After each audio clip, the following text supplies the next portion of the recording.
বসি। খবর জেলায় জেলায়, জেনে নেব হেডলাইন্স।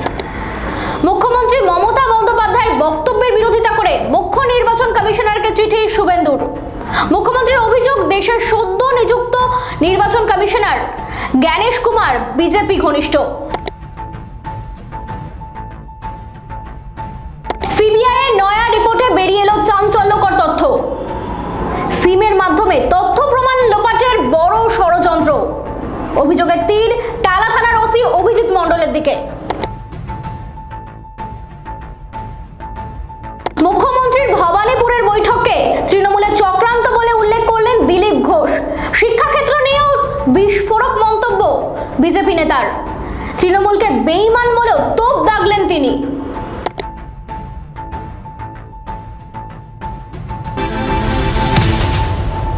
বৃহস্পতিবার নেতাজি ইন্ডোরে তৃণমূলের কর্মী সভার বৈঠক থেকে দেশের সদ্য নিযুক্ত মুখ্য নির্বাচন কমিশনার জ্ঞানেশ কুমারের নিয়োগ নিয়ে প্রশ্ন তুলেছিলেন মুখ্যমন্ত্রী মমতা বন্দ্যোপাধ্যায়। তার অভিযোগ ছিল, জ্ঞানেশ বিজেপি ঘনিষ্ঠ, ইচ্ছা করেই তাকে ওই পদে বসানো হয়েছে। মমতার এই মন্তব্যের বিরুদ্ধে মুখ্য নির্বাচন কমিশনারকে চিঠি লিখলেন বিরোধী দলনেতা শুভেন্দু অধিকারী। তার অভিযোগ, মমতা সব জানেন, জেনে শুনেও জনগণের মধ্যে নির্বাচন প্রক্রিয়া নিয়ে উদ্বেগ বৃদ্ধি করতে তিনি নির্বাচন কমিশনের ভাবমূর্তিকে কলুষিত করতে চাইছেন। দিল্লি আর মহারাষ্ট্রে বিজেপির বিরুদ্ধে ভোটার তালিকায় কারচুপির অভিযোগ করেছেন মমতা। চিঠিতে সে কথাও উল্লেখ করেন শুভেন্দু।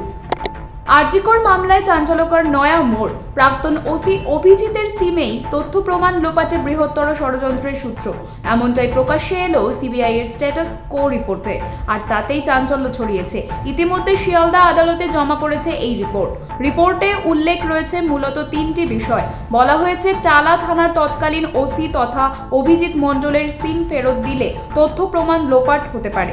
সিবিআই এর দাবি, প্রাক্তন ওসির সিম তদন্তের জন্য খুবই গুরুত্বপূর্ণ। তথ্য প্রমাণ লোপাটে বৃহত্তর ষড়যন্ত্র হয়েছে এই ঘটনায়। সিম ফিরিয়ে দিলে সিডিআর মেলাতে সমস্যা হতে পারে। খুব স্বাভাবিকভাবেই সিবিআই এর এই রিপোর্ট সামনে আসতেই হইচই পড়ে গিয়েছে, কারণ সিবিআই রিপোর্টে স্পষ্ট উল্লেখ, টালা থানার প্রাক্তন ওসির সিমে রহস্যের চাবিকাঠি রয়েছে। আরজিকর কাণ্ডে যে বৃহত্তর ষড়যন্ত্র হয়েছে সে কথা বলছে সিবিআই রিপোর্ট। মুখ্যমন্ত্রী মমতা বন্দ্যোপাধ্যায়ের ভবানীপুরের বৈঠককে ভোটারদের নিয়ে তৃণমূলে চক্রান্ত বলে উল্লেখ করলেন দিলীপ ঘোষ। সাংবাদিকদের মুখোমুখি তিনি বলেন, বাংলাদেশি রোহিঙ্গাদের এদেশে এনে ভোটার করার পরিকল্পনা করছে তৃণমূল, তাই তার আগেই সব অভিযোগ ফেলে দিতে চাইছেন বিজেপির দিকে, এমনটাই দাবি বিজেপি নেতার। এর পাশাপাশি দিলীপ ঘোষ আরও বলেন, শিক্ষাক্ষেত্রে আবাস যোজনা নিয়েও ছিনিমিনি খেলছে তৃণমূল। খবর জেলায় জেলায় আজ এই পর্যন্তই। এরকম নানান আপডেট পেতে নজর রাখুন আর বেনামের পর্দায়।